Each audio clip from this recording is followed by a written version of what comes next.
I'm Jared Dillian, and welcome to the Be Smart podcast, where we talk about how not to be an idiot with your money. Because there's a lot of that going around.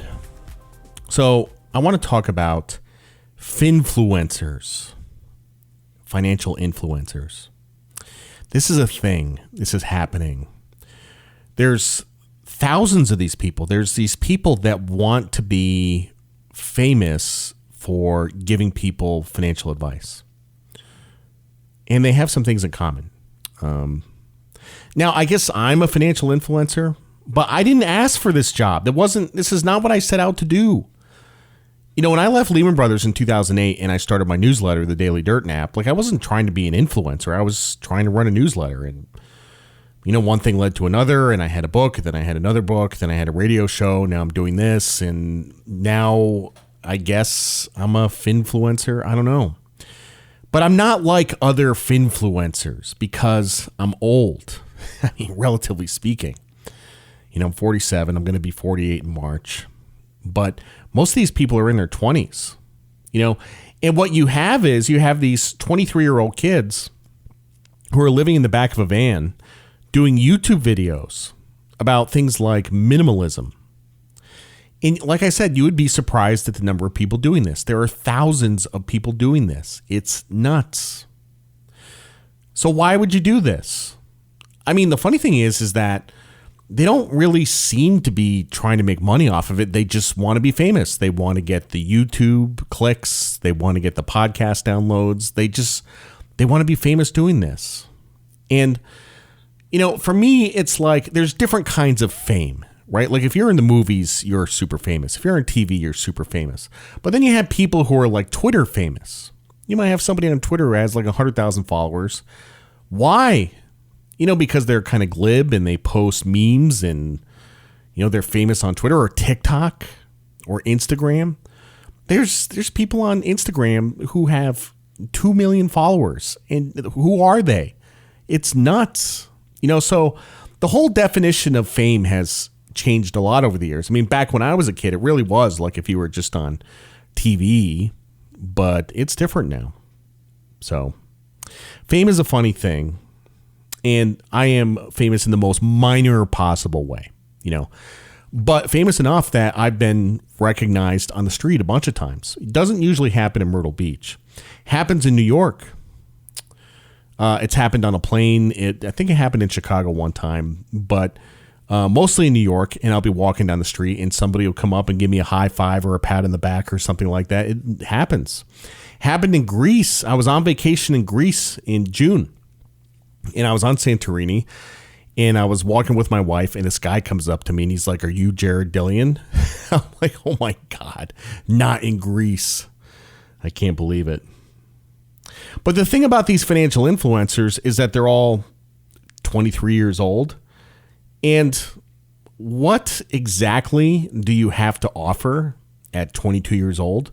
You have no life experience, I mean, you're better looking, but it's what the hell? Or even 29 years old, that you still you haven't lived. So I have had a rich and full financial life. I've owned 5 houses. I'm building a 6. I've owned 8 cars. I've made a bunch of money. I've lost a bunch of money. I've come out ahead in the long run, and it's been an exciting ride. And consequently, I have a lot of ideas on how I can help people. I'm working on a book. No idea when it'll get published, but this is going to be a revolutionary book about personal finance, which will completely change the way people think about money. And I've written 5 chapters so far, and I'm going to be writing more over the holidays. I do want to talk about this. Kind of reminds me, I do want to talk about this minimalism for a bit, because this is a thing. Like, people do this. And what they believe is that you want to minimize your accounts. Like, you only want to have one bank account, one credit card, one subscription. They believe that you will be happier if you have less clutter in your financial life. And I can tell you that maybe that's true, but that's not really the source of people's financial stress. The source of people's financial stress is debt and risk. It's not It's not the number of accounts, it's what's in the accounts. It's the debt that causes people stress. Also, as you get older and you get married and you buy houses and you have kids, your financial life is going to get more and more complicated. That's just a fact. And it's not a bad thing to have a complicated financial life. You think Jeff Bezos has a simple financial life? The guy's tax return is probably 10,000 pages. It's not simple. But that's what happens when you get rich. Second richest guy in the world. He gets to have a complicated tax return. He probably has 50 accountants that he probably pays like $5 or $10 million a year to get his taxes done. It's complicated, but he's got money, you know? I mean, I did my own taxes until 2006, and then I started making some money, and I'm like, I don't want to do this shit anymore, and I hired somebody else. And I don't want to live in a van down by the river. I don't want to live in a van down by the river. I want a big fucking house with a pool and a huge sound system. I want a house so big that my monthly electric bill is $1,000. Not everybody is cut out to be Gandhi. Gandhi only owned one pair of sandals and I think like a walking stick, and that was like his only possessions. Not everybody is cut out to do that. If you want to do the monk thing, that's fine, but don't impose your stupid preferences on everyone else. I'm glad it makes you happy. I'm very glad it makes you happy, but maybe it doesn't make other people happy. Doesn't, right? And all these financial influencers, they all say the same thing. It's the same message: austerity. Don't spend money. Most of them are fire people. They're all saying the same thing. And nobody does it as well as Mr. Money Mustache, so they should just stop. I didn't ask for this, okay? I did not ask to be a finance influencer. And as my partners will tell you, I'm a very private person. Unless it comes to music, where I throw big parties and ask everyone to come, then I'm just this huge extrovert. But most of the time, I'm not. So what are some financial influencers out there? Jim Cramer, probably the biggest one of all time. I think his influence has gone down recently. But, you know, his Mad Money show, when it came out, it was revolutionary. That was great entertainment. People loved it. He's been doing that for about 15 years. He still has a lot of influence.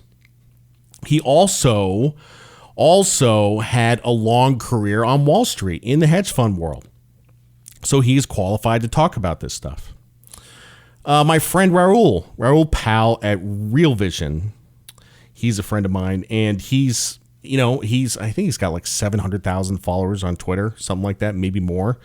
He's made a lot of people a lot of money in crypto, and he's got a great newsletter, and so on. There's a lot of smart financial pundits out there, but the one thing that most of them have in common is that they have Wall Street experience. They have experience in the institutional world. There's a lot of good people to listen to out there, but my advice is not to follow anybody blindly. Not even me. Take bits and pieces of what they say and leave the rest. And why do you do that? Because nobody is infallible. And one step up from the financial influencers are gurus. I mean, these are people who have super fans who do everything they say. I have some super fans. I kind of wish they would diversify a little bit and listen to some other voices. I don't have all the answers.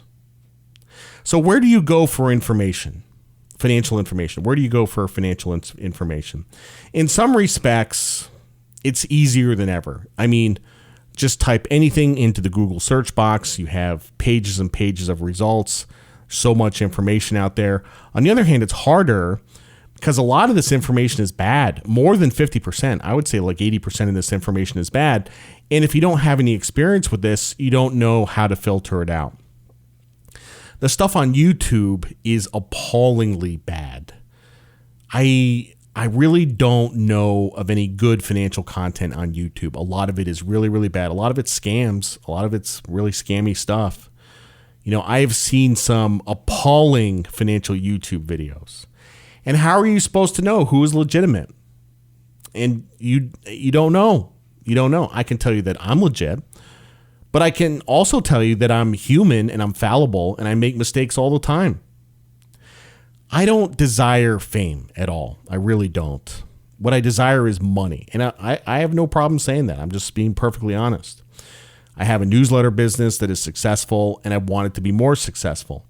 I want Jared Dillian Money, which the Be Smart podcast is part of. I want that also to be financially successful.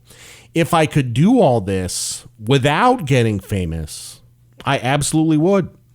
And that's the thing about working on Wall Street. That's the thing about financial careers. I mean, you have people who make tens or hundreds of millions of dollars and nobody knows their name. They're totally anonymous. You can fly under the radar. It's the greatest thing in the world. You know, if you're a celebrity or an athlete and you're making hundreds of millions of dollars, especially in the age of social media, you deal with a lot of crap. First of all, I mean, if you're a ball player, you get booed. And you might say, well, that's no big deal. Actually, it's a big deal. The ball players don't like to get booed. They take it personally. They really do. I know this for a fact.